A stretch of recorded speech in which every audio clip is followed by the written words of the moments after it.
Telespettatrici e telespettatori di Antenna 3, buona giornata, ben ritrovati con la prima edizione dei nostri telegiornali, questa festività di Ognissanti che si apre con la notizia dell'ennesima tragedia sulla strada verificatasi in Veneto. L'incidente risale a ieri sera al Lido di Venezia, dove una donna di 77 anni è stata travolta e uccisa mentre attraversava la strada. Ci aggiorna in diretta il nostro Lorenzo Maier. Buongiorno Lorenzo. Buongiorno Marta, a te e ai nostri telespettatori. Sì, una tragedia purtroppo in via Sandro Gallo ieri intorno alle 17:40 circa. Questa signora Angelina Vio, classe 1948, per cui di 77 anni, stava attraversando la strada ed è stata travolta da un furgone, un mezzo da lavoro guidato da un dipendente qui del posto. Immediati sono stati i soccorsi, in particolare il titolare di una macelleria che si trova proprio nel punto davanti a dove si è registrato l'incidente, subito uscito. Le condizioni sono apparse subito gravissime, è stata chiamata il suo, ma l'anziana purtroppo è deceduta praticamente pochi istanti dopo l'incidente per i gravissimi traumi riportati quando è arrivata, pur in pochissimi minuti, l'autoambulanza del suo. Il personale sanitario non ha potuto far altro che constatarne il decesso. Angelina Vio era conosciuta al Lido di Venezia, dove abitava, era in pensione, una cassiera in un supermercato delle Gambiane, in pensione da alcuni anni ormai, e purtroppo questa tragedia porta ancora una volta all'attenzione il problema dell'allarme per gli incidenti stradali al Lido di Venezia, una piccola isola di appena 12 km, ma si calcola con qualcosa come 8.000 vetture in circolo. Solo il 13 settembre, quindi meno di due mesi fa, un altro incidente mortale, questa volta a Malamocco, dove a perdere la vita è stato Silvio Capuzzo, e proprio purtroppo nel luogo di questa tragedia, in via Sandro Gallo, nella stessa zona, quasi nello stesso punto, distante pochi metri da dove ieri sera si è registrato un impatto mortale, nel marzo del 2024, quindi meno di 2 anni fa, aveva perso la vita Stefano, la sorella. Quindi questa via Sandro Gallo, dove pure in questo tratto di strada il limite è di velocità di 30 km all'ora, quindi dovrebbe mettere al riparo da conseguenze gravissime. In realtà si registrano numerosi incidenti, 3 morti in meno di 2 anni, 2 morti appunto nella stessa zona a distanza di pochi metri l'uno dall'altro, quindi si riflette anche sulla sicurezza stradale, in particolare sulla necessità forse anche di illuminare in maniera maggiore le strade, visto che più volte erano state segnalate carenze nell'illuminazione in questo tratto di strada stretto, ma dove apparentemente non vi sono difficoltà nella guida. Invece purtroppo assistiamo all'ennesima tragedia, ma questo saranno i rilievi della polizia locale del Lido, che è intervenuta sul posto a ricostruire la dinamica dell'incidente, ma oggi il pensiero è tutto per Angelina Vio e la sua ovviamente famiglia, i suoi amici, i suoi cari, e quindi è il giorno del lutto al Lido di Venezia. Grazie a Lorenzo Maier. Noi continuiamo con la cronaca e torniamo a parlare della terribile tragedia dell'incidente di Piavondio d'Erzo, con la morte dell'85enne Germano De Luca, finito contro un bus della TVO carico di studenti. Un dramma a cui nelle ultime ore si aggiunge un ulteriore triste capitolo. I ladri, quasi sicuramente sapendo che la casa dell'anziano era vuota, sono entrati nell'abitazione cercando probabilmente soldi e preziosi. Il racconto dell'accaduto nelle parole del nipote. Ieri mattina con mia sorella ci siamo recati presso l'abitazione di mio zio per cercare un vestito per il funerale. Come siamo arrivati sulla porta, ho visto subito che era stata forzata, avendola io chiuso il giorno che è deceduto, avevo tirato giù le tapparelle della casa, chiuso la porta a chiave e poi me ne sono andato. Visto la porta che era stata forzata, ho chiamato i carabinieri che sono arrivati dopo circa mezz'ora, perché erano impegnati da un'altra parte. Siamo entrati con loro, accendendo le luci dell'abitazione, abbiamo visto che i ladri, chiunque fosse entrato, aveva rovistato nei cassetti dappertutto, dietro i mobili, dietro i divani, cercando dei valori. Dubito che mio zio avesse dei valori in casa ed è impossibile quantificare cosa avessero portato via. Tutto qui. Ed intanto l'Istituto Cerletti, una delle scuole frequentate dai ragazzi che erano a bordo del bus finito fuori strada dopo l'impatto con il SUV di Germano De Luca, ha deciso di consegnare un encomio ai 3 giovani studenti che si sono adoperati per aiutare i compagni a uscire dal pullman. Un riconoscimento speciale per avere mantenuto quella lucidità e sangue freddo che hanno consentito loro, con coraggio e altruismo, di aiutare i compagni rimasti feriti ed intrappolati nel bus nel terribile schianto di mercoledì a Piavondi Oderzo.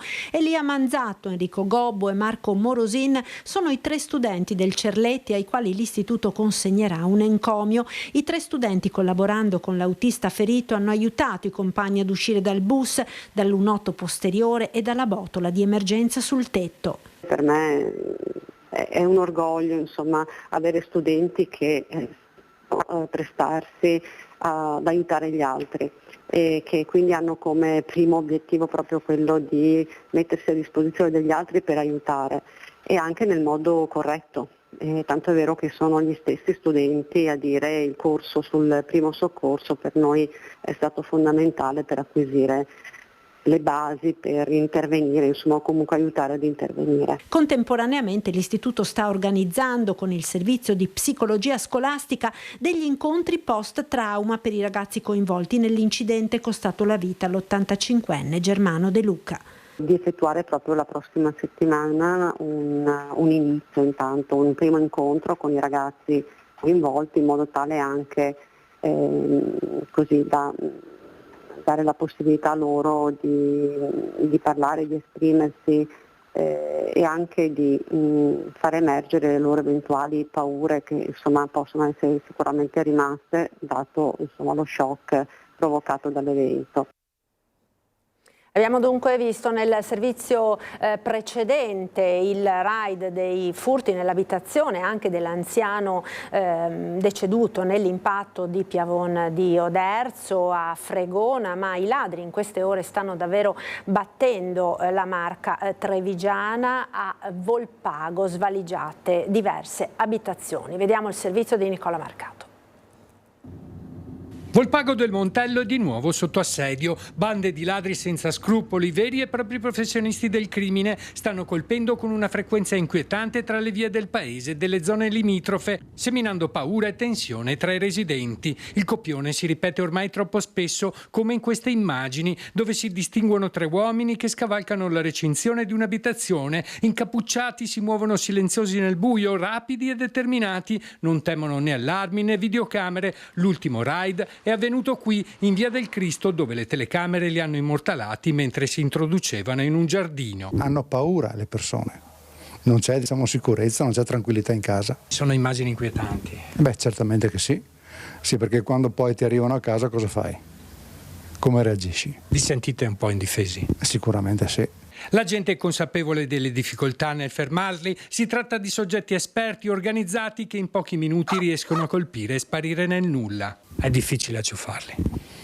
Non li becchi perché corrono tra i campi. Come fai a beccarli? Nella stessa notte i colpi si sono moltiplicati tra via Santa Croce a Selva del Montello, via Lavaio e via Dalmazia, dove i ladri hanno tentato di introdursi nell'abitazione di una donna salendo dal terrazzo. Scene che ricordano veri e propri blitz notturni, capaci di far vivere ai cittadini ore di autentico terrore. Si vive con la paura. Purtroppo. sempre con la paura, sempre addosso, perché non si sa, noi siamo anche un po', non vecchiotti, ma insomma ci avviciniamo, siamo un po' lenti nei movimenti e allora si ha sempre paura. L'angoscia si estende anche a Giavera del Montello e Nervesa della Battaglia, territori già presi di mira in passato. I residenti parlano di bande di predoni che si spostano da un comune all'altro, ladri trasfertisti provenienti da altre province che agiscono con una precisione quasi militare. In una sola notte riescono a svaligiare più abitazioni. Siamo qua di paura tutte le sere. Si vive nel terrore?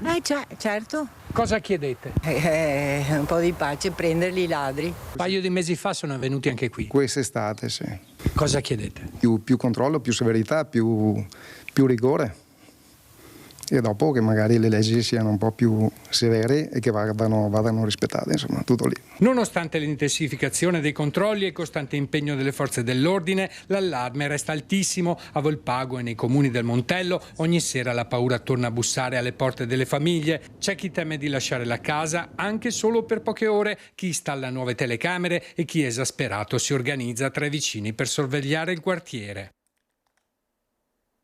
Un'ampia pagina ora dedicata alla violenza contro le donne. Su delega della Procura della Repubblica di Venezia, i carabinieri di San Donà di Piave hanno dato esecuzione alla misura cautelare del divieto di avvicinamento ai luoghi frequentati dalla persona offesa, con divieto di comunicazione della stessa ed applicazione del braccialetto elettronico, un dispositivo emesso dal GIP di Venezia nei confronti di un 50enne di San Donà, presunto responsabile di lesioni personali continuate aggravate commesse nei confronti della moglie. Il provvedimento cautelare costituisce l'epilogo di un'attività di indagine scaturita dalla querela della donna il 16 ottobre scorso. La vittima ha riferito di subire da tempo condotte ingiuriose e violente ad opera del marito anche in presenza della figlia minorenne, violenze mai denunciate in precedenza. L'ultimo episodio si sarebbe verificato il 15 di ottobre scorso, quando durante una discussione l'uomo avrebbe scaraventato a terra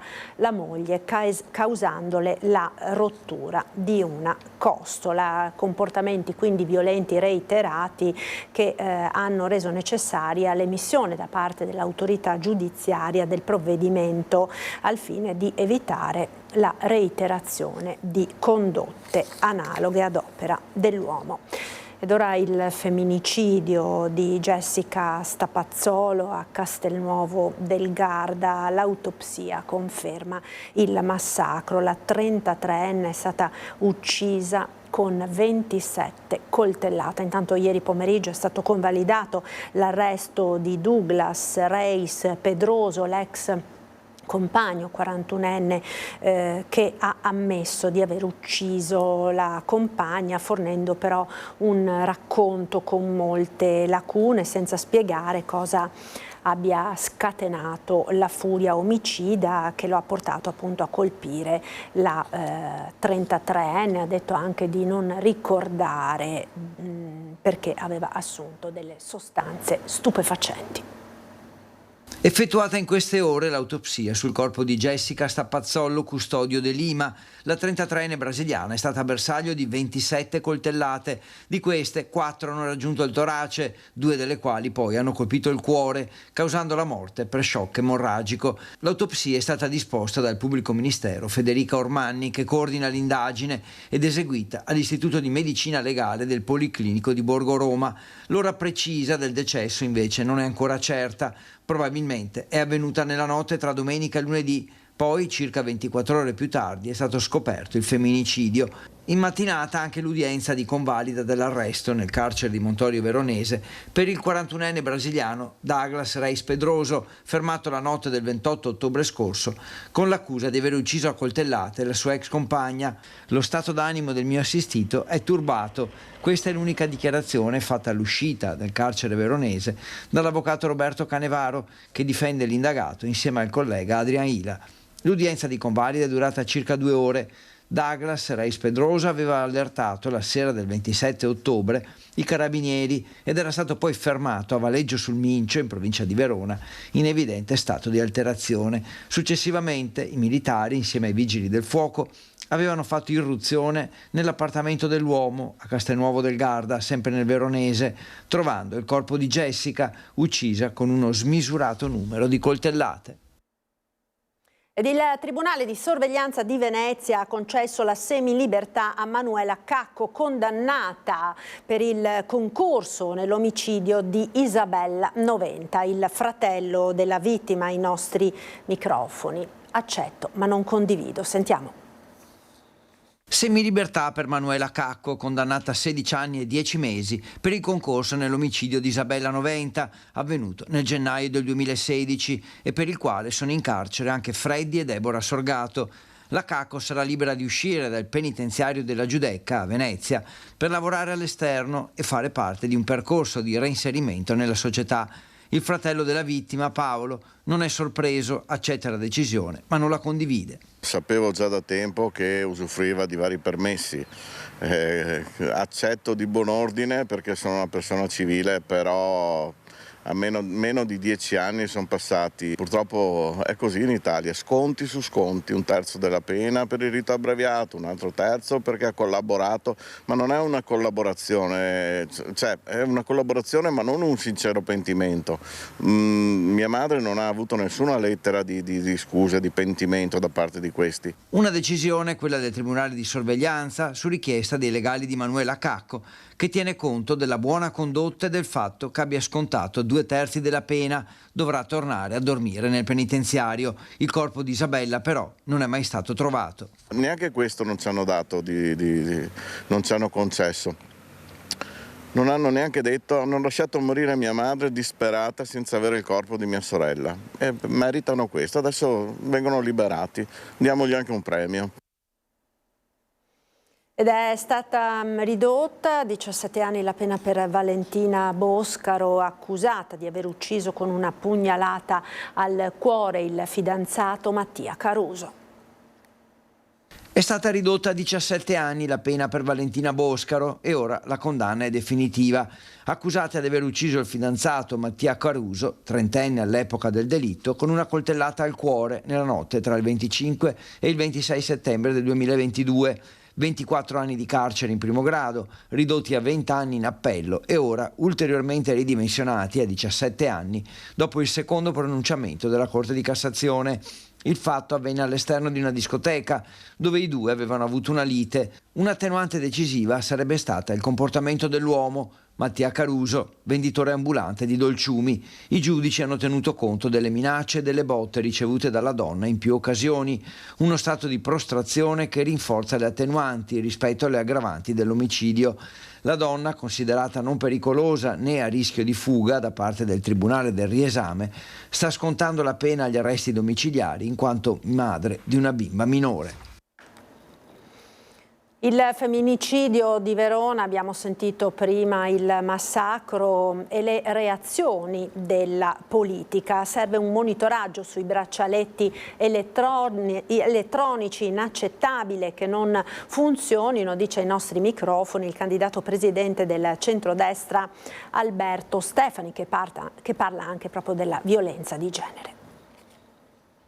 Bisogna anche porsi una domanda su questi dispositivi tecnologici che troppo spesso non funzionano e non è ammissibile che una donna sia vittima di violenza e possa essere uccisa a causa anche di dispositivi tecnologici che non funzionano e non le permettono di poter essere protetta adeguatamente. Non può non partire dai fatti di Castelnuovo del Garda con il femminicidio di Jessica Stapazzollo, il candidato presidente del centrodestra Alberto Stefani, nell'affrontare il tema attuale quanto drammatico della violenza di genere. Del resto, oltre all'orrore della mattanza della 33enne, ci sono gli interrogativi su quel braccialetto elettronico di cui il killer si era liberato nonostante l'obbligo a indossarlo, un copione che si sta ripetendo troppo spesso anche in altri femminicidi in tutta la penisola. Un monitoraggio tecnico e soprattutto nel caso anche aggiornare la tecnologia. Siamo nell'era dell'intelligenza artificiale, delle nuove tecnologie e queste cose non possono più essere ammissibili. Più in generale c'è la lotta alla violenza sulle donne, donne,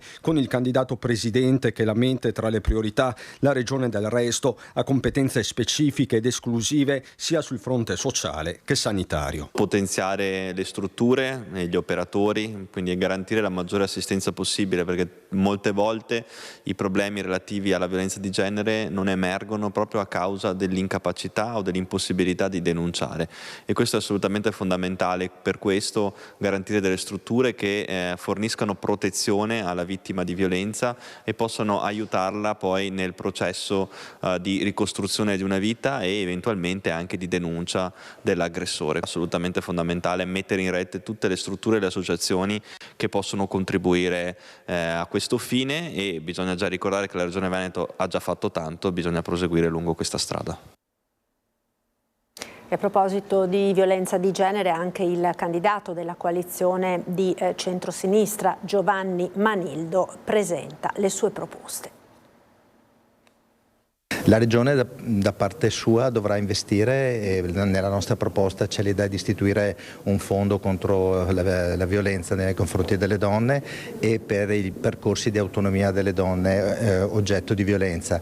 Penso che sia necessario investire fortemente su questo tema, perché non possiamo più sopportare di leggere notizie come quelle dell'altro giorno a Verona. Così il candidato presidente alla guida della Regione Veneto per il centro-sinistra, Giovanni Manildo, promette un fondo regionale per prevenire la violenza di genere e aiutare le vittime. Per l'eurodeputata Alessandra Moretti non è solo violenza, ma una guerra contro i corpi e le vite delle donne. Una guerra che dobbiamo combattere probabilmente con strumenti nuovi. Non bastano la severità delle pene, che servono sicuramente, non bastano nuove forme di reato, serve investire nella formazione, serve investire nell'educazione nelle scuole, nel lungo periodo certamente, ma dobbiamo fare un salto di qualità, e questa deve essere una battaglia che appartiene a tutte e a tutti. Prevenzione ed educazione, questa è la strada da seguire per fermare la violenza di genere, secondo gli esponenti Dem, che si dicono dispiaciuti dalle recenti prese di posizione del ministro dell'istruzione Giuseppe Valditara. L'educazione all'affettività è qualcosa che mi dispiace molto, le ultime misure del ministro Valditara. Educare all'affettività, educare al rifiuto, educare al rispetto dell'altro è fondamentale. Dobbiamo attuare tutti un percorso che cambi una cultura veramente pericolosa. Ancora cronaca, un amministratore di sostegno operante tra Padova e Vicenza è stato accusato di avere sottratto 500.000 euro a 19 anziani. Sentiamo. La Guardia di Finanza di Padova ha denunciato per peculato un amministratore di sostegno accusato di essersi appropriato indebitamente di circa 500.000 euro appartenenti a 19 persone, per la maggior parte anziane e residenti nelle province di Padova e Vicenza. Le indagini, condotte dal gruppo della Guardia di Finanza di Padova e coordinate dalla Procura della Repubblica, sono partite nel 2021 e si sono concluse nel 2024. Paradossalmente, a far scattare gli accertamenti è stata una denuncia presentata dallo stesso amministratore, che aveva riferito di essere rimasto vittima di una truffa legata a investimenti in criptovalute. Gli approfondimenti finanziari successivi hanno invece rilevato prelievi di contante e bonifici sospetti dai conti degli assistiti. Su disposizione della Procura è stato eseguito un sequestro preventivo d'urgenza per un valore pari al profitto del reato, poi convalidato dal giudice per le indagini preliminari del Tribunale di Padova. All'uomo sono stati revocati gli incarichi tutelari e i tribunali di Padova e Vicenza hanno già nominato nuovi amministratori di sostegno per le persone coinvolte. Torniamo a Treviso ora con la cronaca per tornare a parlare della rapina. 2 ragazze nel parcheggio del Cantarane, perizia psichiatrica sulla ventenne accusata di aver aggredito le 2 giovani vittime per sottrarle il denaro. L'indagine aveva portato appunto poi all'individuazione dei 2 responsabili. Una perizia che dovrà stabilire la capacità di intendere e volere al momento del fatto, la sua pericolosità sociale e anche la capacità di stare a processo. L'incidente probatorio permetterà di verificare se i fatti che sono stati contestati vadano inquadrati all'interno di un vizio parziale o totale di mente. Ricordo che la mia assistita non deve rispondere solamente di rapina aggravata in concorso con altro soggetto, ma anche di lesioni e resistenza a un pubblico ufficiale. La ventenne, infatti, dopo essere stata fermata dagli uomini dell'Arma, aveva sferrato un calcio allo sterno ad una carabiniera, provocandole alcune lesioni.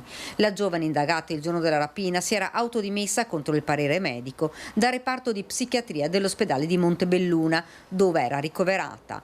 Lei ha spiegato al giudice di aver agito sotto l'effetto di farmaci e di essere stata stordita da questi. La richiesta di questa difesa, prima che un interesse processuale, persegue quella che è la speranza che il lavoro del dottor Finati, il consulente nominato del giudice, possa essere un contributo per un percorso di cura verso e in favore della ragazza. La giovane ha bisogno, ha spiegato il suo difensore, di essere seguita e sottoposta a delle terapie.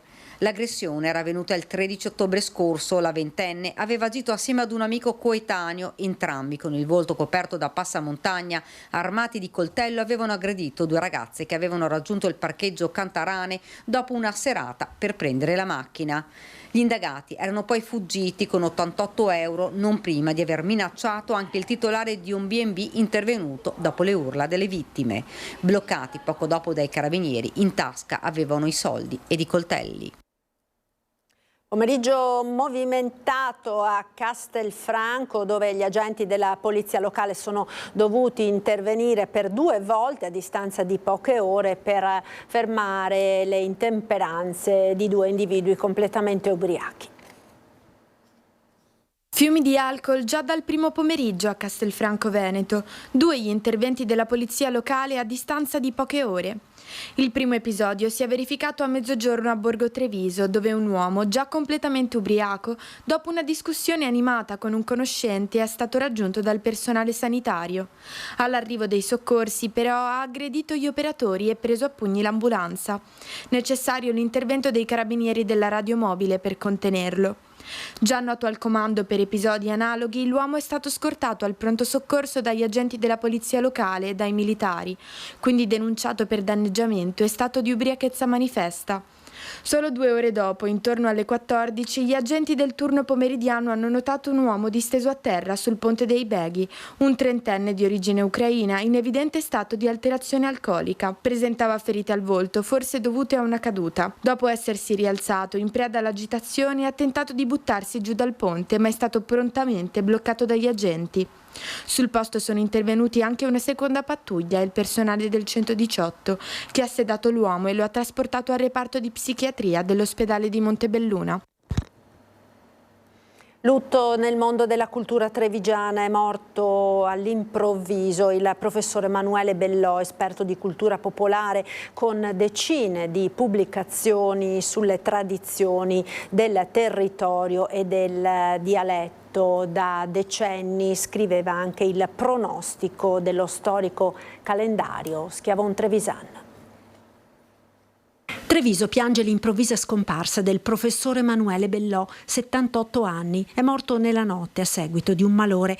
Già insegnante di lingue, Bellò era specializzato in dialettologia, cultura e storia locale. Da decenni autore del pronostico dello storico calendario Schieson Trevisano, Beppo Gobo da Casier, considerato il più antico calendario d'Europa, pubblicato dal 1716, e la sua passione per il territorio e la cultura popolare si è concretizzata in decine di pubblicazioni sulle tradizioni popolari venete e trevigiane, dal Panevin a San Martino alla storia dei cavalli razzapiave ai canti popolari e di vecchi mestieri. Lunga la collaborazione con il gruppo folcloristico trevigiano per il processo a Aveccia, suo il vocabolario del dialetto trevigiano della destra piave. Così descrisse nel 2015 alla presentazione dell'annuale edizione dello Schieson Trevisan il dialetto. È la lingua della terra, non della campagna. La terra comprende anche la città, è la lingua della natura proprio originaria, che non ha intermediazioni, perché il dialetto si impara a casa, dalla madre, dal padre, dagli amici, non si impara a scuola, dai giornali o dai corsi di lingue. Emanuele Bellò lascia la moglie Marinella, la figlia ed il nipote. La data dei funerali non è ancora stata fissata. E proprio poco fa è giunta notizia della data dei funerali del professor Bellò. L'ultimo saluto sarà martedì prossimo alle 10:30 nella chiesa parrocchiale di Conscio di Casale sul Sile. Ed ora la morte improvvisa di Chiara Zardo, la 18enne trovata senza vita a letto dalla mamma la scorsa settimana. L'autopsia non ha ancora sciolto i dubbi, tante le domande che al momento non hanno trovato ancora una risposta. Il suo cuore si è fermato nella notte, un arresto cardiocircolatorio ha stroncato Chiara Zardo, 18 anni, ma cosa lo abbia provocato, questo ancora rimane un mistero. L'autopsia sul corpo della giovane non ha sciolto i dubbi, gli organi apparentemente sani, nessun problema macroscopico. Ora si dovranno attendere gli esami tossicologici per capire se qualche farmaco o altro abbia potuto essere letale. Contemporaneamente sarà studiato il cuore di Chiara per escludere eventuali anomalie. Per l'esito delle analisi bisognerà attendere non meno di 3 mesi. Fra l'altro, in caso di morti improvvise scatta un protocollo. Ad oggi non ci sono obiettività sulle cause della morte, ragion per cui ci è stato indicato che sarà necessario attendere l'esito degli esami tossicologici. Questo sulla base anche di alcuni protocolli che sono entrati in vigore nel recente passato, quindi in quest'anno, e che hanno individuato la necessità di ricercare anche nuove droghe, soprattutto il famoso fentanyl, purtroppo balzato agli onori della cronaca nell'ultimo anno e mezzo, soprattutto negli Stati Uniti, ma purtroppo è arrivato anche qui in Europa e anche in Italia, ragion per cui i ministeri hanno attivato per l'appunto dei protocolli di intesa per la ricerca del fentanyl e per la prevenzione del fentanyl. L'unica cosa certa è che Chiara la sera era tornata a casa a pederoba ed aveva chiesto alla mamma qualcosa per il mal di gola. Dopo aver preso l'ibuprofene era andata a dormire. La mattina la mamma è andata a svegliarla trovandola a letto priva di vita. La procura sta indagando per morte in conseguenza di altro reato e la famiglia chiede di capire cosa sia accaduto alla figlia strappata alla vita troppo presto. Motivi che sperano vengano chiariti dopo tutti gli accertamenti. Rimane il dolore immenso di una morte che non trova un senso né una ragione. Stretta delle forze dell'ordine nei confronti di chi guida senza patente, 2 i casi venuti alla luce nell'Alta Padovana e a Saonara. Guidava l'auto intestata alla nonna 80enne senza assicurazione e con la patente sospesa da 9 anni. Guai per una 53enne residente a Padova, sanzionata dagli agenti della polizia locale della Federazione del Campo Sampierese. L'auto è stata intercettata dal Targa System mentre passava per il centro di Campo Sampiero. Il sistema ha rivelato l'assenza di copertura assicurativa. Gli agenti della polizia locale però non erano riusciti a fermare il mezzo intestato a una donna di 80 anni residente a Cadoneghe. L'anziana proprietaria agli agenti riferiva che alla guida c'era la nipote, una 53enne residente a Padova. Nel frattempo la conducente aveva provveduto a rinnovare l'assicurazione, ma nonostante le richieste della polizia non ha mai fornito la patente di guida. Da ulteriori indagini è emerso che la patente della donna era stata sospesa nel 2016 perché non si era presentata alla commissione medica locale per la revisione del documento. La 53enne è stata quindi sanzionata sia per guida con patente sospesa sia per la circolazione senza copertura assicurativa al momento del transito. I carabinieri di Saonara, invece, hanno fermato e denunciato un 33enne nordafricano con l'accusa di guida senza patente. L'uomo, alla guida di un'utilitaria, alla vista di una pattuglia ha cercato di cambiare strada, cosa notata dai militari che l'hanno fermato e scoperto che non aveva mai conseguito la patente. Il 33enne era stato inoltre già fermato a luglio per lo stesso motivo. Ora è stato denunciato e l'auto è stata sequestrata. E controlli anche a Vicenza, strada Marosticana, Viale Trieste, Riviera Berica, le strade in cui si corre di più e nelle quali la polizia locale riscontra il maggior numero di violazioni da parte degli automobilisti. Oltre 14.000 veicoli controllati e più di 1.700 violazioni riscontrate durante i pattugliamenti su strada effettuati dal 1 aprile a fine settembre dalla Polizia Locale di Vicenza. Sono state 27 le infrazioni per guida in stato di ebbrezza, di cui 14 conducenti coinvolte in sinistro stradale e 2 violazioni per guida sotto l'effetto di stupefacenti. Una mole di lavoro tradotta in dati che hanno portato al ritiro di 187 patenti di guida, 10 denunce per patente falsa e risultano anche 35 persone che erano alla guida senza aver mai conseguito la patente. I controlli hanno anche fatto emergere che le strade dove si registrano le maggiori violazioni e dove si corre di più sono la Marosticana, Viale Trieste e Riviera Berica. Ma più che la velocità, la principale causa di incidenti risulta la distrazione. Distrazione dovuta o al mancato rispetto dei segnali stradali come le svolte, come le precedenze, ma abbiamo un dato significativo che è l'uso del cellulare e abbiamo rilevato, pensate, 97 violazioni nell'arco degli ultimi 4 mesi che corrispondono anche a 97 ritiri della patente di guida. Ed è proprio strada Marosticana, teatro di 4 incidenti mortali da inizio anno nei comuni che attraversa, ad essere al centro dell'attenzione e degli interventi dell'amministrazione, che entro fine anno approverà un progetto da 1.050.000 euro per la messa in sicurezza con l'inserimento di elementi di moderazione della velocità. E sulla quale andremo anche a intervenire con un progetto che finanzieremo entro la fine di quest'anno su strada Marosticana per rendere la strada più sicura anche con inserimenti di infrastrutture utili a ridurre le velocità. Si rinnova l'appello a poter introdurre l'utilizzo della strumentazione elettronica ad oggi non prevista dalla normativa. Tutti i sindaci italiani continuano a fare un appello forte al governo. Abbiamo bisogno che definitivamente arrivi una risposta sulla possibilità di utilizzare gli autovelox e i telelaser. In questo momento in tutte le città è impossibile fare controlli di velocità. E disagi in vista nella Marca Trevigiana per gli automobilisti tra Cornuda e Vidora. Partono infatti i lavori di sistemazione del cavalcavia danneggiato sulla Feltrina, con chiusura totale e deviazioni obbligatorie sino a fine dicembre. Da lunedì 3 novembre partiranno i lavori di ripristino del cavalcavia sulla statale regionale 348 Feltrina a Cornuda, danneggiato dopo l'incidente dello scorso aprile. Veneto Strade annuncia la chiusura totale della strada provinciale 84 di Villa Barbaro fino al 31 dicembre, con deviazioni per gli automobilisti. Penso anche a chi deve recarsi al quartiere del Piave avrà un allungamento dei tempi di percorrenza credo significativo. Per questo sono già state poste delle segnaletiche in luogo che invito ad osservare e che invitano praticamente a utilizzare la Feltrina in modo tale da evitare di intasare i centri cittadini. Siete un po' preoccupati?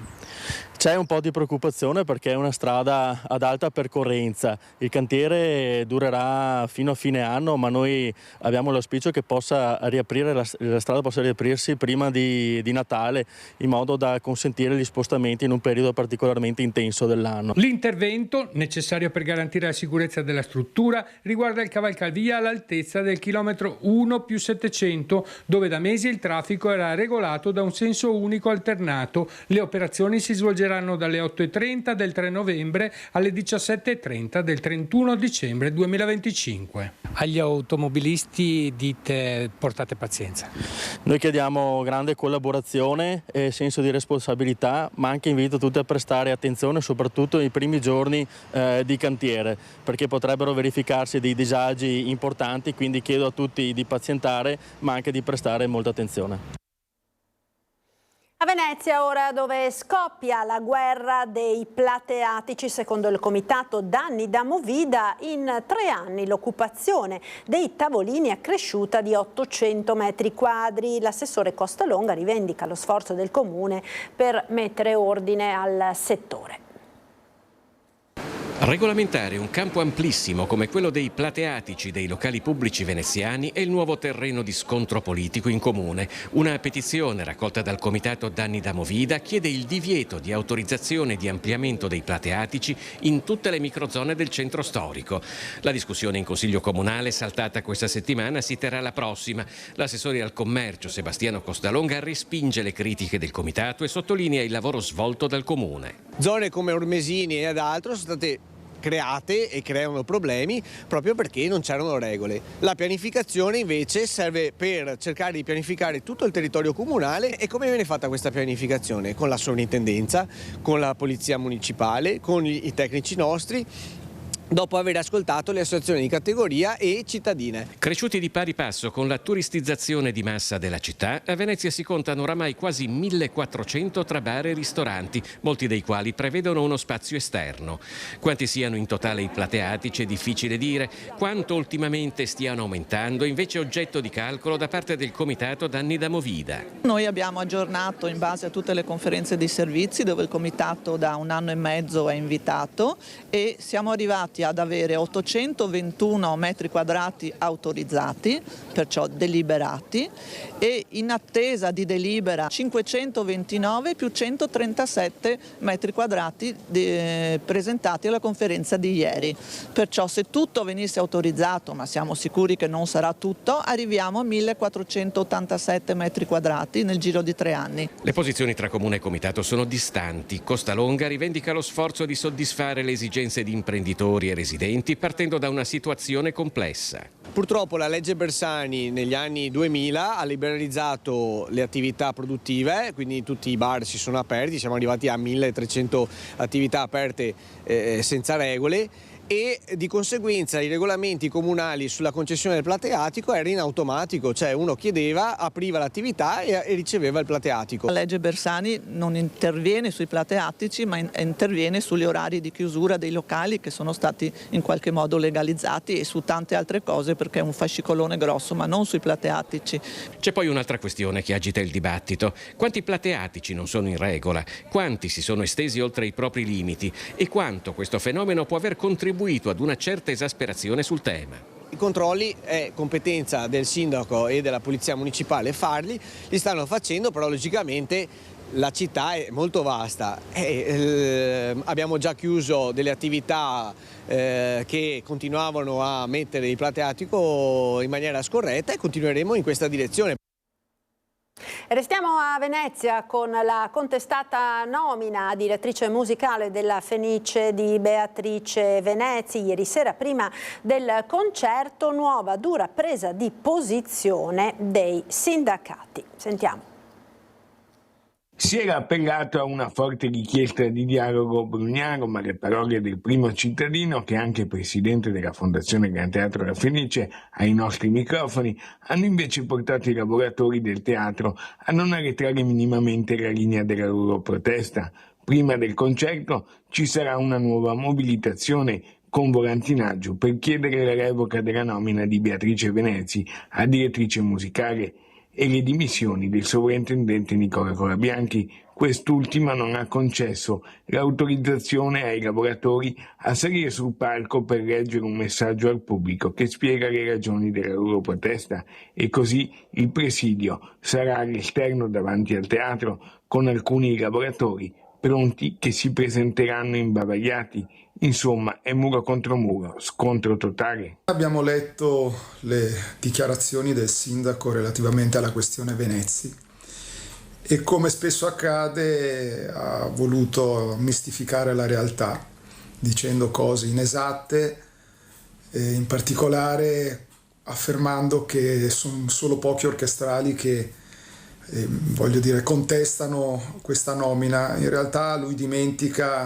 volutamente dimentica che sono 300 lavoratori, tutti i lavoratori del teatro hanno condiviso un documento in cui si chiede la nomina la revoca e a quel tempo anche la sfiducia nei confronti del sovrintendente, che nel frattempo si è trasformata in richiesta di dimissioni. E sulle risorse? Volevo ricordare anche al sindaco, ma immagino che lo sappia, essendo lui il presidente della fondazione, che non è che i soldi degli stipendi li va a chiedere lui a Roma. I soldi degli stipendi, i soldi che lo Stato dà a tutte le fondazioni lirico-sinfoniche sono elargiti sulla base di requisiti che ogni fondazione ha in base ai dipendenti, agli spettacoli e una serie di parametri per cui vengono assegnati. Quindi noi chiediamo che il sovrintendente torni indietro nei suoi passi inizi veramente un percorso con tutti i lavoratori e le lavoratrici del teatro che, tengo a precisare, è un'eccellenza mondiale. Nel bellunese ora è in stallo la vicenda che riguarda l'utilizzo del laghetto della Grava realizzato sul Nevegal con i fondi del PNRR. Raffica di interrogazioni in Consiglio Comunale per conoscere il suo destino. La notizia che neppure per la prossima stagione le piste del Nevegal potranno essere innevate artificialmente sfruttando l'acqua pompata nel laghetto artificiale della Grava ha fatto saltare i nervi ai privati che hanno scommesso, si fa per dire, sul rilancio del colle. Ma per avere il quadro della situazione è necessario riavvolgere il nastro e chiarire subito che il laghetto è stato realizzato con fondi PNRR allo scopo esclusivo dell'antincendio boschivo. L'idea di poter usare l'acqua per innevare le piste del colle al momento tale resta, perché allo Stato appare quanto mai improbabile l'utilizzo di un'opera realizzata con fondi dello Stato per scopi privati. L'iter autorizzativo di fatto è bloccato da mesi e Dolomiti Ski Line ha minacciato pubblicamente di avere l'intenzione di ritirarsi, con tanti saluti al rilancio del Nevegal. Ma ad adirarsi non è stata solo la società. 3 interrogazioni sono state presentate in Consiglio Comunale per conoscere i dettagli dell'operazione che al momento non può dirsi conclusa perché la pratica di rendicontazione non può essere chiusa per la mancanza del collaudo. Manca la parte burocratica, non è stato concluso l'iter che consente di finire la realizzazione dell'opera e metterla in funzione, ovviamente con gravi ripercussioni sulla stagione che ha alle porte, in questo caso la stagione invernale. Come si sia arrivati qui, francamente non lo capisco. Risponde il primo cittadino a stretto giro. Siamo nell'ottica di iniziare a pompare l'acqua per andare al collaudo. Nel frattempo stiamo già portando avanti l'iter per dare l'indirizzo di innevamento, che è quello che tutti auspichiamo. È preoccupato delle dichiarazioni di Dolomiti Ski Line che ha detto senza quel laghetto ce ne andiamo?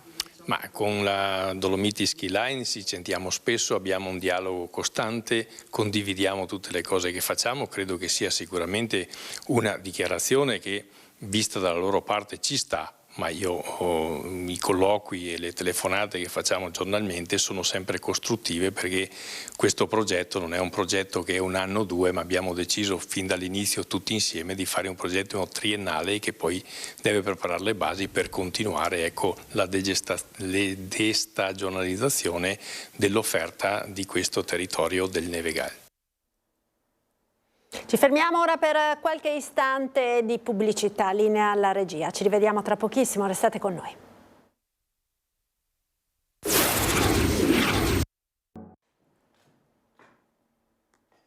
Eccoci nuovamente in diretta con la prima edizione dei nostri telegiornali, spazio ora al consueto ormai approfondimento politico dedicato alla campagna elettorale per le prossime elezioni regionali. Quest'oggi abbiamo in studio qui con noi, e li ringrazio per essere presenti, Rosanna Conte, candidata per la Lega, che sostiene la candidatura a Presidente della Regione di Alberto Stefani, e Enrico Popolo di Popolari per il Veneto, che candidano Fabio Bui alla presidenza della Regione. Cominciamo subito con un tema che sicuramente è particolarmente sentito dai cittadini e che peraltro drena quelle che sono le risorse regionali per gran parte, la sanità. La sanità che al centro diciamo, dell'attenzione di questo periodo e anche delle lamentele, possiamo dire, dei cittadini. Vorrei proprio cominciare con Rosanna Conte. Quindi in Veneto sicuramente nella sanità tanto è stato fatto, ma tanto resta ancora da fare, secondo quanto ci dicono gli stessi cittadini. Questo è sicuramente vero, perché pur essendo la Regione Veneto, la Regione dal punto di vista della sanità, una delle regioni migliori d'Italia, se non la migliore dai sondaggi che sono stati fatti, si può sempre migliorare. Sappiamo che c'è il problema delle liste d'attesa, siamo consapevoli, però in quest'ultimo anno c'è già stata una riduzione del 20% col decreto che è stato fatto per diminuirle. Sappiamo che ci sono altre problematiche, ma nel programma di Alberto Stefani, che ha preso a cuore sia il sociale che la sanità, vediamo che lo mette in prima, come uno dei primi punti è quello di dare una visione della sanità in modo un po' diverso, con la medicina di prossimità, aiutando in qualche modo ad essere con le case di comunità, essendo vicini ai cittadini in modo costante e equilibrato, in modo tale che tutti possano accedere in modo diretto a quelli che sono i servizi della nostra sanità veneta. E in questo modo anche con la telemedicina, in modo tale da poter aiutare quelle persone che sono a casa, che non necessitano di ricovero ospedaliero, ma dargli ugualmente una assistenza. Perché? Perché abbiamo visto che purtroppo il Veneto, l'Italia, l'Europa è un paese di persone anziane. Pensate che nel 2024 al 2040 è previsto un aumento di oltre del 10% ancora della longevità delle persone, quindi dobbiamo cambiare approccio nei confronti delle cure e delle necessità che ci sono per i nostri cittadini, per cui bisogna avere una visione più ampia e moderna. Ecco, Enrico Popolo, la sanità è un altro tema anche per voi, diciamo al centro dell'agenda politica e della candidatura di Fabio Bui, visto il grande, insomma enorme interesse che c'è da parte della cittadinanza. Ecco, devo ammettere che ciò che ha detto la collega candidata Rosanna Conte è qualcosa di, come dire, che condividiamo anche noi, cioè fa parte anche della nostra agenda. Il fatto di potenziare la parte sociale legata a quella sanitaria è comunque nell'agenda di Fabio Bui. Qual è la differenza? La differenza è, senza offendere nessuno, la fattività. Cioè il fatto che noi abbiamo comunque una regione tra le più anziane d'Italia, poi tra l'altro io rappresento Belluno, e Belluno tra le varie circoscrizioni e province è quella che ha il maggior numero di anziani, quindi lo sentiamo ancora di più. Abbiamo sicuramente il problema dei medici, che sono insufficienti, il problema degli infermieri, degli OSS, di tutto il personale sanitario, d'accordo, però le 36 circoscrizioni che fanno parte della Regione Veneto, secondo il nostro candidato a presidente, dovrebbero essere potenziate. Potenziate in che modo? Coinvolgendo le unità locali, coinvolgendo il comune e potenziando soprattutto il terzo settore, che in questo momento nel Veneto è il vero grande motore silenzioso che porta avanti una situazione altrimenti al limite del collasso. Quindi questo è il nostro programma, quello di stare vicino alle persone, come è nella natura politica del partito, Popolari per il Veneto, quindi vicino al popolo, e nel raccogliere bisogni trovare questo tipo di soluzioni, cioè potenziare nei vari distretti un accesso diretto, liste d'attesa sicuramente più ridotte, e anche per noi vale lo stesso telemedicina, non è molto lontano da voi, è una questione solamente di applicazione e fattività. Ecco, si parla molto appunto di telemedicina, di medicina territoriale e di prossimità con le case di comunità, tante stanno aprendo e tante sono in fase di realizzazione grazie al contributo del PNRR. Non dobbiamo però dimenticare che una delle denunce stessa degli operatori che ci lavorano è che queste case rischiano di restare delle scatole vuote per la mancanza cronica di personale, uno dei grossissimi problemi della nostra sanità. Mancano medici, mancano infermieri, quindi sicuramente questo è un aspetto sul quale bisogna investire, cercando di trattenere i giovani nel nostro territorio, offrendo degli incentivi, qualcosa insomma bisogna fare, proprio perché benvengano tutte le attrezzature più moderne, ma se non c'è l'uomo certo, non si va avanti. Assolutamente, questo è vero, però è anche vero che bisogna dire che tanto in questi anni la sanità abbiamo mantenuto vivi tutti gli ospedali, anche quelli delle piccole città, e quindi questa è una cosa importante. Le case di comunità sono in aggiunta a quelle che sono i nosocomi, e il problema della formazione e del personale è un problema in tutti i settori purtroppo in Italia.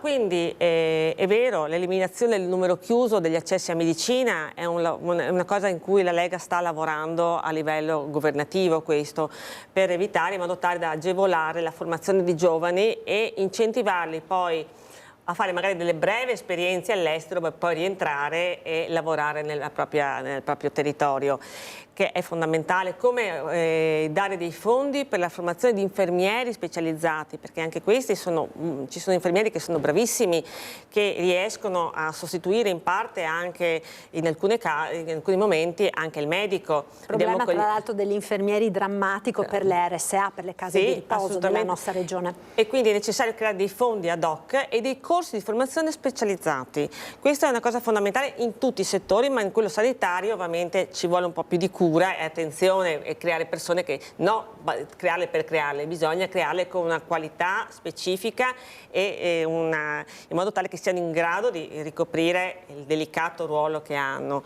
Quindi questo è uno degli obiettivi, e anche quindi destinare dei fondi specifici per i giovani ed invogliarli a rimanere qua nel nostro territorio e creare in qualche modo l'opportunità di posti di lavoro e dare sviluppo a questi progetti che sono importanti per i nostri territori, perché lo sappiamo, la sanità è un elemento fondamentale, è vero, e il terzo settore è importante perché bisogna sostenerlo, ma ci vogliono persone formate e competenti. Non possiamo avere i volontari che si improvvisano, dobbiamo creare questi volontari e dargli gli strumenti necessari affinché possano svolgere in modo adeguato questo lavoro. Ecco, Enrico Popolo, come quindi formare i giovani medici, gli infermieri, il personale sanitario in generale, affinché poi resti a lavorare nel nostro territorio, e come evitare anche quell'emorragia di professionisti che purtroppo si sta verificando nel sistema sanitario pubblico a vantaggio del privato. Diciamo che vale sempre la regola che chi è adeguatamente pagato, chi ha un contratto adeguato, chi ha una certezza del lavoro, difficilmente se ne va. Quindi diciamo che l'emorragia avviene a monte. Ci sono sicuramente delle realtà più attrattive, magari in altri settori o all'estero, e per chi magari non ha mai vissuto, io ho avuto la fortuna comunque di essere nell'ambiente, conoscere anche per il mio lavoro infermieri, medici, non è un lavoro semplice, per quanto sembri un lavoro è una missione, perché essere tutti i giorni, tutto il giorno a contatto con il disagio chiede comunque un sacrificio che deve essere adeguatamente ripagato. È giusto ciò che dice la collega candidata sulla questione della formazione. Ma sul terzo settore la formazione io non la vedo individuale, io la vedo nel premiare quelle associazioni già esistenti e la formazione di nuove che in questo momento di tasca propria per la maggior parte, perché non arrivano a coprire le spese, stanno offrendo un servizio volontario, quindi sacrificato, a favore della comunità. Popolari per il Veneto è a favore delle persone, promuove la comunità e promuove una politica di prossimità, cerca di dare voce alle persone, e dando voce alle persone abbiamo visto che tutti i progetti legati alla sanità in qualche modo sono viziati da qualche ostacolo burocratico. Chiudo, non rubo tempo, parlando semplicemente della questione degli accessi con il triage bianco all'interno dei pronto soccorsi. Quando una medicina non funziona e una persona sta male e il medico non è disponibile, la gente non ha altra alternativa che fare questo, che rivolgersi intasando il pronto soccorso e togliendolo invece alle emergenze. Ecco, su questo bisogna lavorare, su questo bisogna agire, dare al cittadino l'opportunità di curarsi senza dover tirare fuori di tasca propria, senza doverlo portare a spendere privatamente, non potendoselo permettere, cure che altrimenti sarebbero dovute. Ecco, voleva aggiungere qualcosa? Prego. Sono d'accordo con il collega per quanto riguarda il terzo settore, però io intendevo dire che la formazione specifica e dettagliata di una certa qualità è per andare a lavorare nelle case di comunità. Certo. Il lavoro dei volontari del terzo settore è una cosa ineccepibile e possiamo solo che fare quei complimenti, soprattutto in Veneto, che ce ne sono molti. Solo che secondo me sono più dediti a un lavoro del sociale, che è altrettanto importante come la sanità, perché come è stato detto prima abbiamo una popolazione anziana che ha bisogno di compagnia, di persone che dell'ascolto. Sanità e sociale sono due temi che vanno a braccetto, proprio l'abbiamo verranno divisi nel nostro titolo. Verranno divisi nel programma, sono divisi nel programma di Alberto Stefani, quindi perché verrà creato proprio un assessorato al sociale. quindi verrà data molta più importanza al sociale rispetto a prima, perché prima tutte le risorse venivano assorbite dalla sanità. Ora, con un assessorato ad hoc, che è importante, quindi perché verranno destinate delle risorse anche per il sociale, perché anziani e giovani sono il nostro futuro. E infatti, e qui veniamo al prossimo tema che volevo affrontare con voi, proprio quello dei giovani e degli anziani, collegato a quanto stavamo dicendo, ma che comunque impone una serie di riflessioni e di sfide che stanno derivando alla nostra società dall'inverno demografico, c'è chi la chiama glaciazione demografica, i bambini sono sempre meno, la popolazione invecchia e questo comporta tutta una serie di ricadute a cascata su quella che è la nostra società, fino anche addirittura alla sostenibilità di quelli che sono i conti pubblici, con particolare riferimento alle pensioni, ma non solo. Enrico Popolo, su questo tema, la vostra proposta. La nostra proposta è, allora, questa glaciazione è evidente sotto gli occhi di tutti, lo sappiamo.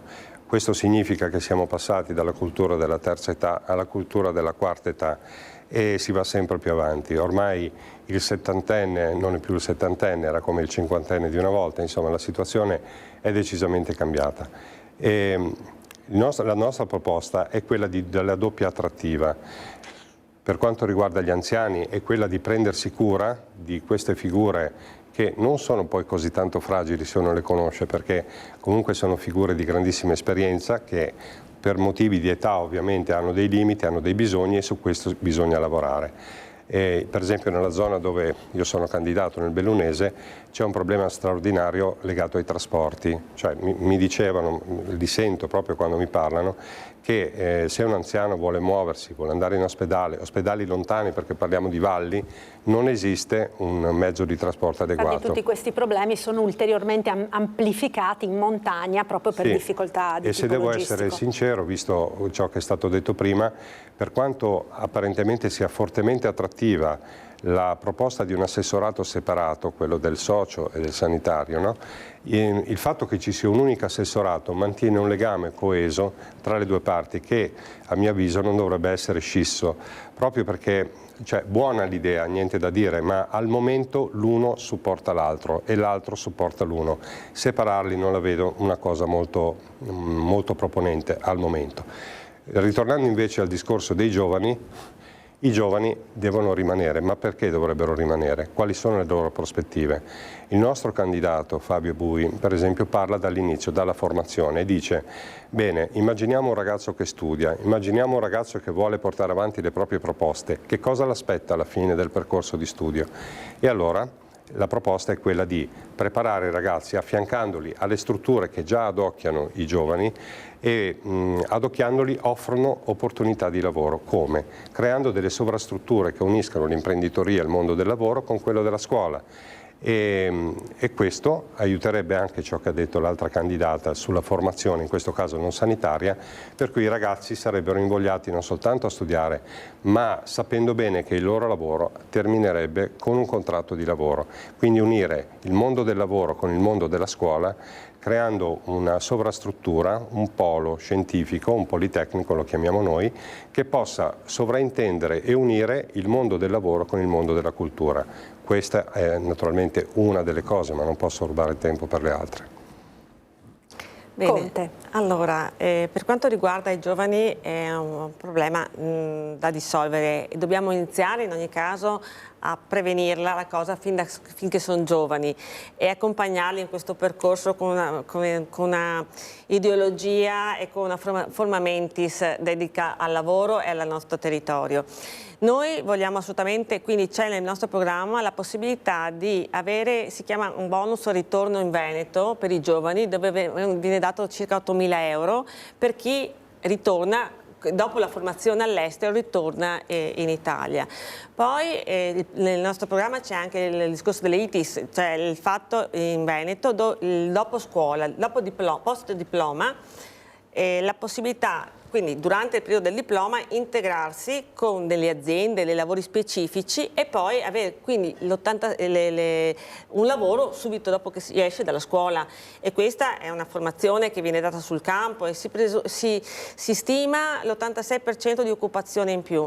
Poi c'è anche il fatto delle possibilità di dare dei finanziamenti specifici alle start-up, perché ci sono dei giovani che magari non vogliono fare dipendenti e lavorare, quindi è giusto innovarsi, perché se parliamo di innovazione e quindi è giusto sostenerli e dare la possibilità a loro di crearsi una loro attività, perché adesso i ragazzi sono smart, l'intelligenza artificiale è quello che sono fondamentali, quindi è necessario dare loro la possibilità, gli strumenti anche economici e finanziari perché realizzino queste cose così importanti, perché sennò è inutile che diciamo che i cinesi sono più all'avanguardia di noi, dobbiamo anche se noi essere in grado di spronare i nostri giovani a essere innovativi.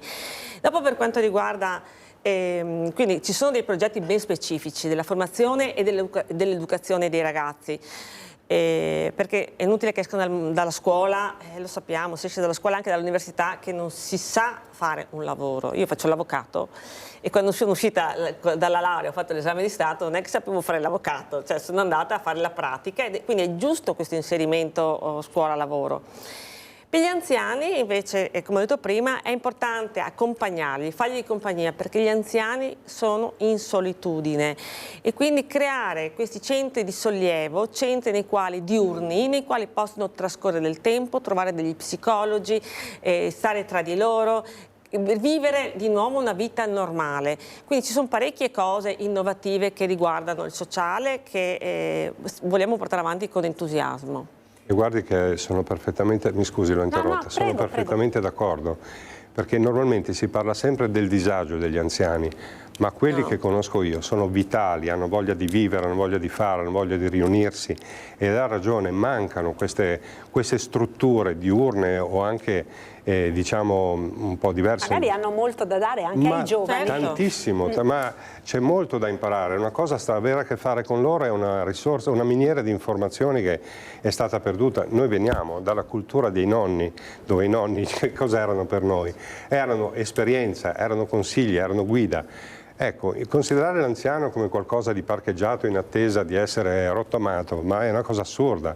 Io vedo potenza, forza, a volte mi sento inferiore quando vedo, non so, la loro vita, quello che hanno raccontato, quello che hanno vissuto. C'è solo da imparare, quindi hanno bisogno di essere ricompensati per ciò che hanno dato e per ciò che continuano a dare. Possono ancora dare, perché dobbiamo cambiare noi l'approccio, dobbiamo essere noi, io dico non sono giovane, noi giovani, cambiare approccio per accompagnarli in un momento della loro vita diverso, dove devono affrontare dei limiti, ma non li devono sentire dei limiti, devono sentire che è l'età che in qualche modo... Anche perché saranno sempre di più questi anziani, sempre di più e arriveremo presto anche noi. Esatto. Allora, ci fermiamo per qualche istante di pubblicità, linea alla regia, dopo ritorniamo in diretta per continuare l'approfondimento politico. A tra poco. Eccoci nuovamente in diretta, prima edizione dei nostri TG, spazio all'approfondimento politico dedicato alla campagna elettorale per le prossime elezioni regionali. In studio con me Rosanna Conte della Lega, Enrico Popolo di Popolari per il Veneto. Un altro tema del quale sicuramente si sta dibattendo molto e che è particolarmente sentito dalla popolazione per le conseguenze che patiamo ogni volta che arriva un'ondata di maltempo nella nostra regione è quello dell'ambiente, della sicurezza idraulica, della difesa del suolo. Peraltro proprio in questi giorni ricorre l'anniversario della tempesta Vaia che tanti danni ha causato nella nostra regione. Rosanna Conte, un problema sicuramente di grande difficoltà. Certo, questo. Ma la Regione Veneto si è sempre occupata in modo ben preciso, investendo anche per quanto riguarda l'ambiente. Vediamo come con Vaia come si sono mossi in modo veloce, attento, adeguato e tempestivo. E con finanziamenti anche importanti per ristrutturare la zona, per sistemare. Quindi ha fatto molti investimenti per quanto riguarda anche i bacini di laminazione, per guardare gli argini, le spiagge, perché io vengo dal mare, sono di Caorle, quindi conosco molto bene la costa, e in Europa mi sono occupata proprio di un progetto del ripascimento della costa, che è portato avanti con la Regione Veneto, perché il ripascimento della costa normalmente viene fatto in modo annuale. Invece il progetto che portavo avanti io si riferiva in una soluzione a medio e lungo termine, quindi c'è una visione anche in prospettiva per portare avanti questi programmi, perché l'ambiente non è uno slogan, non è fare gli ambientalisti, bisogna prevenire, fare manutenzioni, curare costantemente, drenare i terreni, sistemare gli argini, dare spazio ai consorzi di bonifica che sono direttamente interessati, quindi questo è un periodo difficile perché iniziano le piogge, vediamo le mareggiate a Caorle, Bibbione, Jesolo, Chioggia, tutta la costa insomma, e dobbiamo provvedere. La stessa cosa succede nell'entroterra, per cui dobbiamo anticipare e prevenire con la sistemazione degli argini, ristrutturare, mantenere la manutenzione. Infatti io nel mio percorso di europarlamentare criticavo l'Emilia, perché dicevo, quando c'è stata l'alluvione lo scorso anno, che è successo il disastro, non avevano fatto nessun tipo di manutenzione. È inutile piangere e chiedere sovvenzioni all'Europa e dopo non fai quello che dovevi fare, cioè prevenire, pulire prima i fiumi, i letti dei fiumi, sistemare. Per forza dopo succedono queste catastrofi. Anche perché non era mai capitato, non erano preparati. Anche perché peraltro i mutamenti climatici che di fatto sono sotto l'occhio di tutti stanno rendendo questi fenomeni che una volta erano estremi e accadevano ogni 50 anni o anche di più, praticamente sono ogni anno da una parte o dall'altra, ogni anno c'è un'emergenza di questo tipo. Enrico Popolo. Sì. Io sulla questione del cambiamento climatico, adesso allargo un attimino, credo un po' poco, nonostante sia sotto gli occhi di tutti questa proliferazione delle anomalie, qualche dubbio ce l'ho. 18 gradi oggi fuori.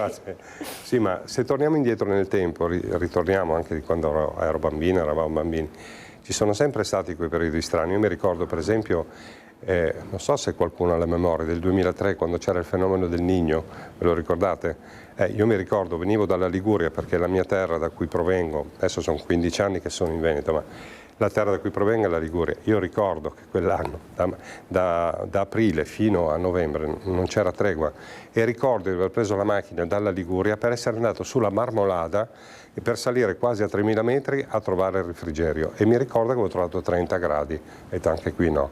Cioè, quindi voglio dire, sì, ci sono dei fenomeni che, per quanto riguarda Popolari per il Veneto nella riqualificazione del territorio, le proposte fondamentali sono quelle di ridurre una forma di inquinamento che ovviamente ci affligge, che è quella del traffico.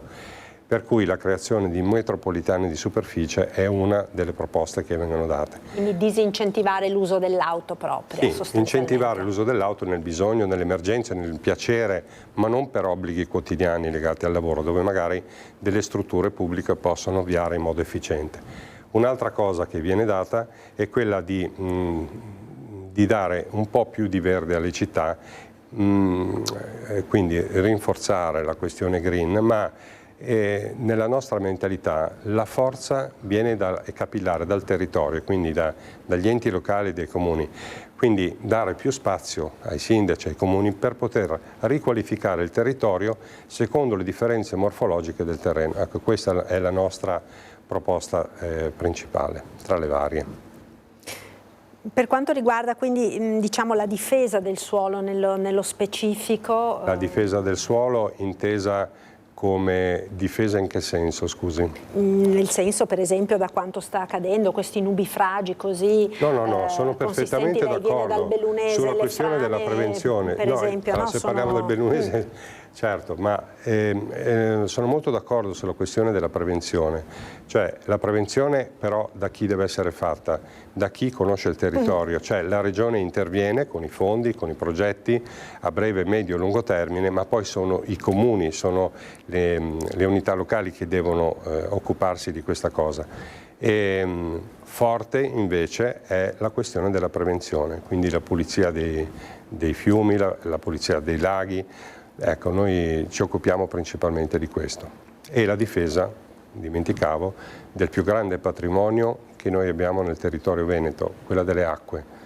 Per esempio nel Bellunese, per esempio la difesa dei nostri laghi, dei nostri fiumi, la garanzia di mantenere intatto questo patrimonio meraviglioso che abbiamo soprattutto nella zona del Bellunese. Delle terre alte. Sì. Posso aggiungere? Sì, prego. Sì, allora, io in Europa ero in Commissione Ambiente e Commissione Pesca. Mi sono occupata proprio perché mi riferivo a quello che aveva detto lei prima e dei cambiamenti climatici, di un dossier importantissimo. Allora, i cambiamenti climatici si stanno verificando. Si stanno verificando non così come parlano col Green Deal, che cioè, l'eccesso non va bene. Però ad esempio il mare sta aumentando di 3 gradi e da qui tutte quelle specie aliene che stanno arrivando, il granchio blu e altre specie, ne arriveranno altre perché è stata fatta un'analisi e purtroppo c'è questo problema. Quindi anche lì dobbiamo cambiare le attività e anche da un punto di vista della costa è importante per quanto riguarda anche il discorso delle possibili pareggiate, alluvioni, tempeste che sono improvvise adesso, lo vediamo perché a volte non te le aspetti, per cui ci sono già degli studi della quale la Regione è a conoscenza e tutto sta prevenire, quindi abbiamo già gli strumenti, prevenire e poi continuare con la manutenzione che è fondamentale. Solo un piccolo particolare, è vero questa cosa, ma una domanda mi sovviene. Come mai in questo cambiamento climatico che ci porta a un aumento della temperatura dei mari ha come paradosso invece il mancato scioglimento dei ghiacci al polo, che invece a quanto pare hanno ripreso ad essere particolarmente spessorati da un ghiaccio che prima non c'era? Cioè non c'è un po' una specie di paradosso in questo?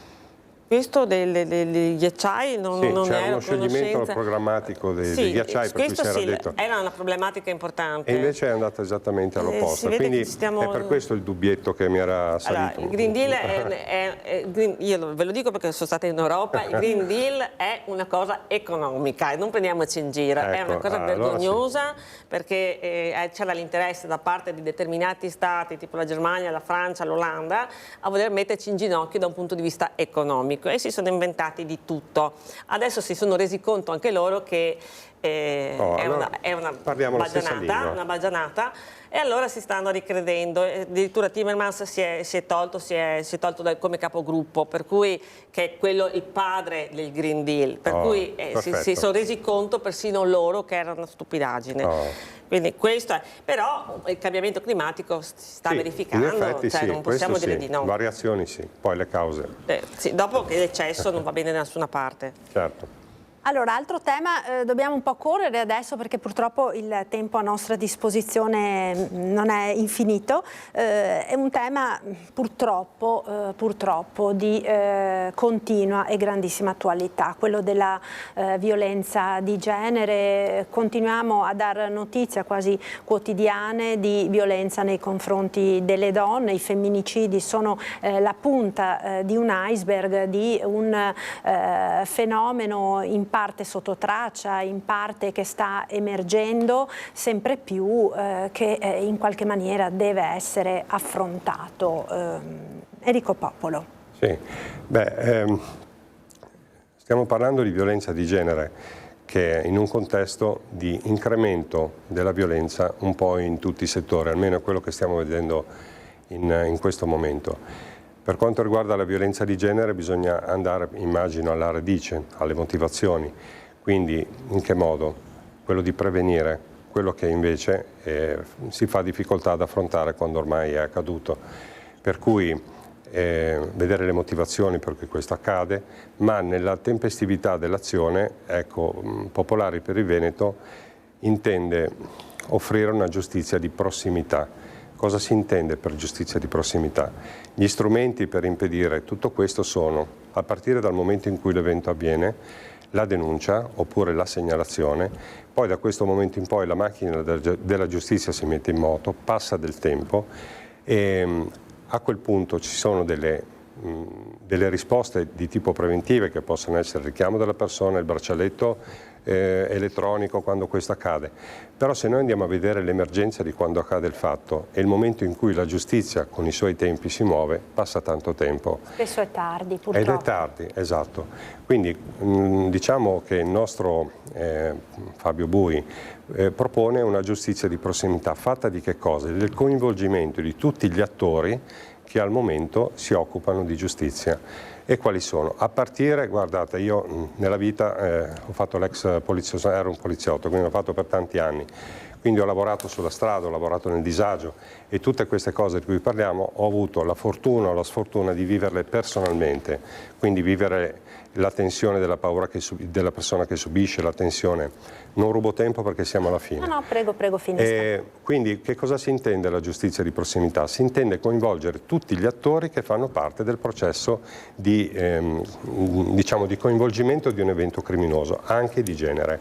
Ed è quello di mettere insieme, per esempio, il pubblico ministero, quindi le procure, con la polizia, e mettere insieme tutte queste con delle strutture di supporto, tra cui anche le forze dell'ordine.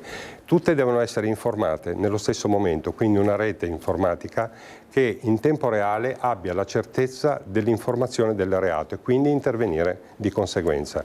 Quindi la proposta è 48 ore dalla formazione dell'evento, una risposta immediata, l'utilizzo dei braccialetti che tra l'altro dall'aprile di quest'anno sono stati incrementati come utilizzo su altri tipi di reati oltre a quelli di genere, e a quel punto noi abbiamo la certezza che la persona ha vicino veramente le istituzioni, quindi non soltanto una voce che urla nel vuoto, ma una risposta immediata.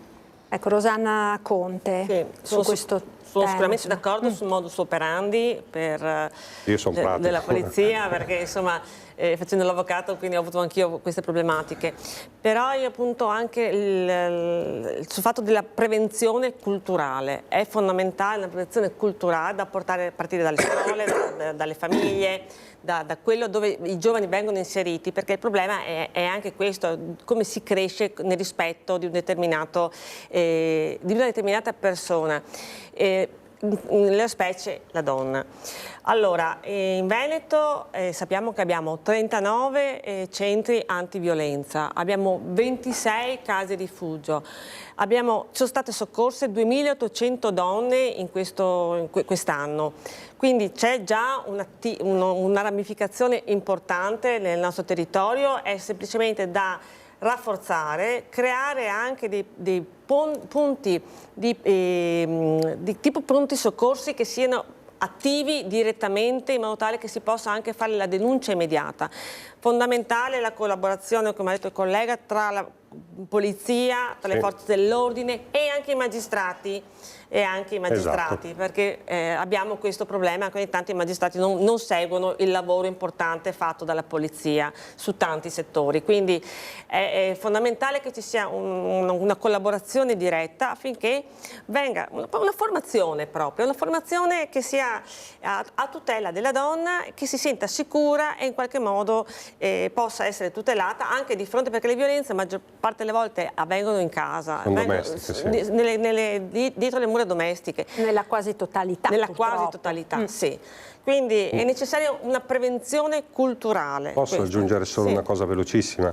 La proposta che viene fatta dal nostro Fabio Bui, il candidato presidente, non è una proposta lanciata in aria. Immaginate che nel Veneto esiste già una cabina di regia regionale che si occupa di questo e lo stesso avviene in Lombardia, cioè esistono già questi due modelli pilota. Cosa significa? Che la Regione non si sostituisce allo Stato.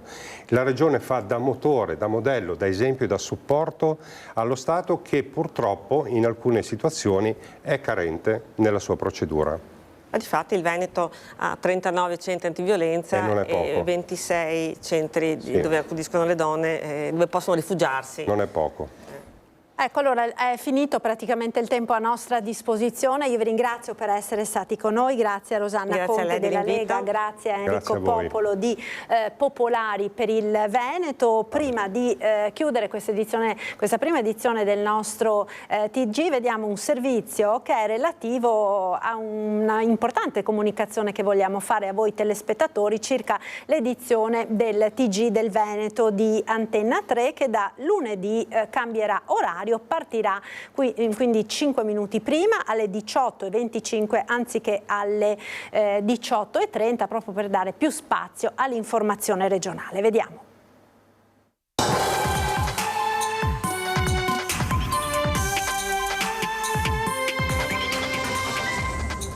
5 minuti possono fare la differenza, soprattutto per un Veneto che corre e tutto da raccontare. 5 minuti in più per informarvi, come sempre, più di sempre, rigorosamente in diretta. Per questo da lunedì il TG del Veneto di Antenna 3 anticipa i tempi, non più alle 18:30 ma alle 18:25. Più spazio per la cronaca, l'attualità, la politica, in un mese tra l'altro cruciale per la nostra regione in vista delle elezioni del 23 e 24 novembre. Un dovere esserci, un dovere dare voce a tutti. Alle 18:25 quindi le notizie principali del Veneto passano prima per Antenna 3 con servizi, collegamenti in diretta, aggiornamenti dell'ultima ora. Le nostre redazioni sono pronte a fare uno sforzo ulteriore e garantirvi ancora una volta un'informazione libera, plurale, obiettiva, sempre ancorata ai territori. Appuntamento dunque alle 18:25 per il TG Veneto di Antenna 3.